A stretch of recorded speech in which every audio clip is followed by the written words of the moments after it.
আর সন্দেশখালীতে গিয়েছিলেন মুখ্যমন্ত্রী মমতা বন্দ্যোপাধ্যায়। এ নিয়ে মুখ্যমন্ত্রীকে কটাক্ষ করলেন বিরোধী দলনেতা শুভেন্দু অধিকারী। তিনি বলেন, যখন মুখ্যমন্ত্রী সন্দেশখালীতে যাওয়ার প্রয়োজন ছিল তখন তিনি কেন যাননি। একজন মহিলা হিসেবে তার যে কর্তব্য করা উচিত ছিল সেটা তিনি করেননি।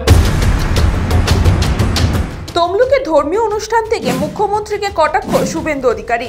সংবাদ মাধ্যমের মুখোমুখি হয়ে তিনি বলেন, সন্দেশখালীতে কেন মুখ্যমন্ত্রী গেছেন? সন্দেশখালীর মানুষরা মুখ্যমন্ত্রী থেকে মুখ ফিরিয়েছেন। যখন সন্দেশখালীতে জমি লুট হয়েছিল, শারীরিক নির্যাতন হয়েছিল, ওদের দলের কর্মীরা পার্টি অফিসে পিঠে তৈরির জন্য মহিলাদেরকে নিয়ে গিয়েছিল, সেই দিন মুখ্যমন্ত্রী যাননি। একজন মহিলা হয়ে সেই দিন তার যে কাজ করার কথা ছিল তিনি তা করেননি। উল্টে বিধানসভায় দাঁড়িয়ে শাহজাহানকে সমর্থন করেছিলেন। বিজেপি চাইছেন শাহজাহানকে জেলে ঢুকিয়ে এলাকা দখল করতে, এমনও বলেছিলেন।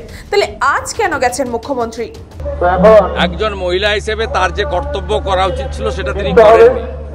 উল্টো দিকে বিধানসভায় দাঁড়িয়ে তিনি শাহজাহানকে সমর্থন করেছেন। যে এরা চাইছে, অর্থাৎ কেন্দ্রীয় সরকার মানে বিজেপি চাইছে শাহজাহানকে জেলে ঢুকিয়ে এলাকা দখল করতে। সন্দেশখালীর মানুষ মুখ্যমন্ত্রী এবং তার দলকে গত লোকসভা নির্বাচনে রিজেক্ট করেছে। ব্যুরো রিপোর্ট, নিউজ পঙ্গ টাইম।